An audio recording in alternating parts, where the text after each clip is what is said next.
আমাকে কেন মারতে চায় সে মারতেছে আমার ওই বাড়িটা নেওয়ার জন্য। আমাকে সে কিন্তু এখন আর চায় না, কারণ আমার উপরে তার অনেক ঘৃণা।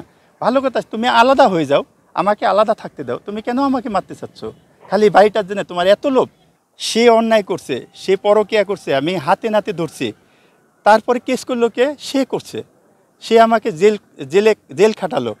আমি তো বললাম, কেউ যদি, আমি যেটা করি নাই, উনি যেটা বলছে এটাও সত্যি কথা, যদি এটা প্রমাণ করতে পারে যে আমি কারোর সাথে প্রেম করছি এবং বিয়ে করছি, এরম যদি কেউ প্রমাণ দিতে পারে, আমি তো বললাম যে আমার এলাকার ভিতরে আমি দাঁড়িয়ে আমার নিজের ফাঁসি আমি নিজে দিতে রাজি। আমার স্ত্রী যে করছে অনেক প্রমাণ আপনারা মোবাইল থেকে পাবেন, হাজারটা যেহেতু আমার মোবাইল সে চেক করে কেমনে জানি না, যদি আপনারা পারেন করবেন প্লিজ। 1000টা প্রমাণ পাবেন মোবাইলে এখনও, সে যে ব্যবহার করছে যে নাম্বারটা। আর একটা কথা হচ্ছে যে আমি হাতে নাতে তাকে ধরছি, আমার ভাড়াটিয়ারা দেখছে তাকে, তার ঘরে ঢুকতে আমার ভাড়াটিয়া দেখছে, তার পরের দিনই তাকে বের করে দিছে, মনে করছে ওরা আমাকে বলছে। সেসব ভাড়াটিয়া আমাদের এলাকায় এখনও আছে, আপনারা যাবেন প্লিজ। তারা ভয় পায় তার স্বামীর চাকরিটা চলে যাবে এবং বের করে দেবে এলাকা থেকে। কিন্তু একটা ছেলে আছে, সে বলতে পারে, সে একটু বলে, কিন্তু ওই মেয়েটা আসে না কখনো, যে নাকি প্রতিদিন দেখতো। আর মাঝে মধ্যে যে দেখতো, সে ছেলেটা কালকেও একজনকে বলছে যে হ্যাঁ আমি মাঝে মধ্যে দেখতাম, দেখে তো আমি তারেক ভাইয়ের কিছু বলতে পারি না। আর ওই মেয়েটাও কখনোই বলেনি। যখন নাকি ওকে আমি হাতে নাতে ধরলাম, তারপরে সে বলতেছে এই ধরা খাইছে রে, আজকে ধরা খাইছে। তার মানে তার ভিতরে কত ক্ষোভ ছিল প্রতিদিন দেখতে দেখতে, সে কখনোই কাউকে বলেনি। হ্যাঁ, যখন আমি ধরছি তখন সে অলরেডি নিচের ভাড়াটিয়া এবং পাশের বাড়িটারি, আমি তাদেরকে কাউকে কিছু বলি না, এই মেয়েটাই কিন্তু বলছে। বলার পরে আমি বলছি তো তুমি দেখছো আগে বলনি কেন? কই আমি যদি বলি আমি এখানে থাকতে পারবো, আমার স্বামী চাকরি করতে পারবে? তা বলছি হ্যাঁ এটা তো ঠিক যে কারোরই চাকরি থাকবে না বা বাসায় থাকতে পারবে না, কারণ ওরা সবার সাথে প্রভাব খাটায়।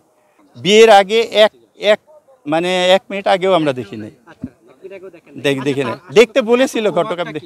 হ্যাঁ সেটা, আমার বয়স হতে 53 বছর, তারপরে আমি কিডনি রোগী, তারপরেও আমি বলছে যে পরকীয়া করি। আমি তো বললাম, চ্যালেঞ্জ করলাম, যে কোনো চ্যালেঞ্জ আমি অ্যাকসেপ্ট করতে রাজি এই পরকীয়ার বিষয়ে। আর প্রভাব খাটায়, ওর বড় বোন হচ্ছে মাই টিভিতে চাকরি করে, নিউজ প্রেজেন্টার, মানে খবর পড়ে। ওনার এতটাই পাওয়ার, সে পাওয়ারে উনি সারা সব জায়গায়, ওর আত্মীয় স্বজন সব জায়গায় সে পাওয়ার দেখায়।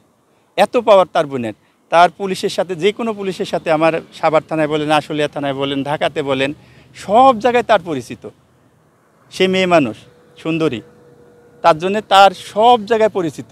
আর তার মানে ছোটোবেলার বা ওই মিডিয়া যাওয়ার আগেকার হিস্টোরি যদি শুনেন তাহলে আরও অবাক হয়ে যাবেন। আমি চাচ্ছি না যে এত খোলামেলা তার হিস্টোরি বলতে। আমার এলাকায় থাকা পর্যন্ত সে, আমার এলাকায় আগে ছিল জাহাঙ্গীরনগর থাকতে আমি শুনছি 3টা বিয়ে করছে, 2 হ্যাঁ 2 বন্ধু ছিল, আমার জেঠাশের কথা। তার হিস্টোরি একটুখানি বলতেছে আর কি, যে হ্যাঁ মাই টিভিতে চাকরি করে। তার এতটাই পাওয়ার, সে কিন্তু আমাকে যখন বিয়ে দিছে ওর বোনকে, তখন সে একটা ছোট্ট রুমে ভাড়া থাকে। যে স্বামী ছিল তার আগে আরও 2টা বিয়ে করছিল, একজনের সাথে পালিয়েছিল, বুড়া একজনের সাথে, আর তার বন্ধুর সাথেও বিয়ে করছিল এবং তার সাথেও বিয়ে করছে। 3টা। আমার কলমায় আসার পরে 2টা করছে, একটা গার্মেন্টসের ছেলের সাথে আর একটা আছে বিবাহিত একটা ছেলের সাথে, যার নাকি 2-3টা বাচ্চা ছিল। এগুলা করছে আমাদের কলমায়। মানে নোংরামি শেষ আছে, এগুলা করছে। যাক, এটা বলছি না যে আমি বললাম তো, সে অন্যায় করছে, সে পরকীয়া করছে, আমি হাতে নাতে ধরছি, তারপরে কেস করলো কে? সে করছে, সে আমাকে জেল খাটালো, সবই সে করছে। আমি এখন পর্যন্ত কিচ্ছু করি না, একমাত্র আপনাদের মিডিয়ার সাথে কথা বলছি, তাও আমার বাসায় এসে জিজ্ঞেস করছে দেখে আমি বলছি। তারপরে যে আপনারা এতজন আসছেন আমার সাথে কথা বলছেন, আমি কোনোটাই আমার ইচ্ছা মতো যে ওকে আমি কেস করবো বা এসব কিচ্ছু এখন পর্যন্ত করি নাই, কোনো কিছু করি নাই। আমি এখন চাচ্ছি হ্যাঁ, যে আমার নামে যতগুলো বদনাম করছে এগুলার একটা বিচার হোক, সুষ্ঠু বিচার হোক। সবাই এসে আমার বাড়িতে এসে দেখুক, আমার বাড়ির আশপাশের লোক একটু জিজ্ঞেস করুক যে ও কেন এত কিছু মিথ্যা কথা আমার উপরে লটাচ্ছে, সে পরকীয়া করে কেন আমার উপরে চাপাচ্ছে, আমাকে কেন জেল খাটালো, আমাকে কেন মারতে চায় সে মারতেছে আমার ওই বাড়িটা নেওয়ার জন্য। আমাকে সে কিন্তু এখন আর চায় না, কারণ আমার উপরে তার অনেক ঘৃণা। ভালো কথা, তুমি আলাদা হয়ে যাও, আমাকে আলাদা থাকতে দাও, তুমি কেন আমাকে মারতে চাচ্ছ? খালি বাড়িটার জন্য তোমার এত লোভ। এটাই তার মানে, এখন তার লোভ হচ্ছে এটাই। তার বোনের মেন টার্গেট হচ্ছে আমার বাড়িটা কেমনে আমাকে সরিয়ে তার বাড়িটা নেবে, আমার বাড়িটা নেবে, এটাই তাদের টার্গেট।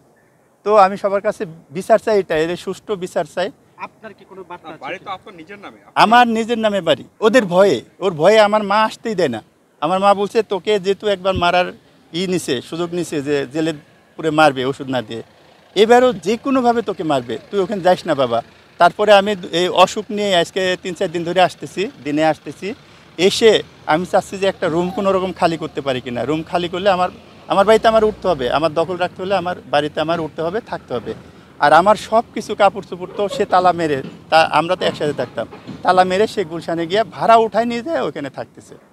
এখানে আমারে কোনো কাপড় চোপড়ও দিচ্ছে না, এবং তার সাথে মিল হতে গেলে 3.5 কোটি টাকা লাগবে। আরও আবিজাবি 3.5 কোটি না, 3 কোটি 60 লাখ টাকা। কেন? আমার পিছে নাকি খরচ করছে। আমি ব্যবসা করি নাই, আমি রুম ভাড়া পাই নাই, আমি কিছুই করি নাই। সে সব কিছু খরচ করছে এই 19 বছরে 3 কোটি 60 লাখ টাকা। মানে কি ধরনের হিসাব করছে জানি না, কি দিয়ে কি বলছে এখন বলে আমি কিছুই করি নাই। তো এই ধরনের অনেক কথাই সে বলে, মানে তার কথা যে আমার সাথে আর মিলবে না। ভালো কথা, না মিললে তুমি আলাদা থাকো, কিন্তু আমাকে কেন জ্বালাচ্ছ, আমাকে কেন তুমি পুরো জেল দিতেছো? এখন আমার মন বলে উনি যে আনন্দে আছে আমি চাই সে আনন্দে থাক।